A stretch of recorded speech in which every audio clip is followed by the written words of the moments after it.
Mummy నా hair colour చూడు చాలా బాగుంది కదా.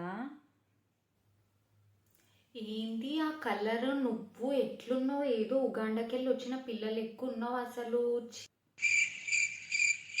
ఛీ, రోడ్ల మీద తిరిగేటి పిల్ల అనుకుంటారు. ఎల్లుండి ఫంక్షన్కి ఇట్లనే వస్తావా? ఆ డ్రెస్ ఎథనిక్ డ్రెస్కి అయితే అస్సలు సూట్ కాదు. నువ్వు వెంటనే ముందు ఎట్లున్నానో అట్లా చేయించుకొని రాపోయి. అది కాదు మమ్మీ.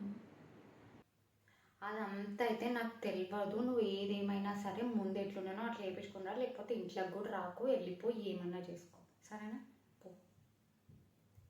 అట్లా ఎట్లేస్తారు మమ్మీ? ఇప్పుడు మధ్యలో మీ కలర్ వేసినాక 3-4 మంత్స్ అయితే అదే పోతుందిలే, ఉండని. ఇక బాగుంది, మా ఫ్రెండ్స్ అందరు కూడా మంచిగా ఉందన్నారు. ఏం నువ్వు ఆ పార్లర్ చెప్పు, నేను కూడా వస్తాను. నువ్వు వేయించుకొచ్చుకుంటా అన్న కలర్ ఏంది? నువ్వు వేయించుకొని వచ్చిన కలర్ ఏంది అసలు? నాకు అర్థం కాదు. ఏమో నాకేం తెలియదు. నువ్వు వెంటనే పొయ్యి అయితే వేరే కలర్ వేయించుకొని వస్తే రా, లేకపోతే ఇంట్లోకి రాక్, వెళ్ళిపో. ఆ కలర్ పోయేంత వరకు ఎక్కడ నన్ను. మళ్ళీ ఇంటికి ఎవరైనా వచ్చినా కూడా మా ఇజ్జత్ పోతుంది. ఏంది ఏడికెళ్ళి ఏంది ఆ జుట్టు అతి ఇది అని చెప్పి మా కథలకైనా పోతుంది. డాడీ అయితే నన్ను ఇద్దరినే తిడతాడు నీ వల్ల. పో. ఈ ఛాన్స్ కోసమే వెయిట్ చేస్తున్నా. నాకు ఇష్టం వచ్చిన ప్లేసెస్ అని తిరిగేసి వస్తా.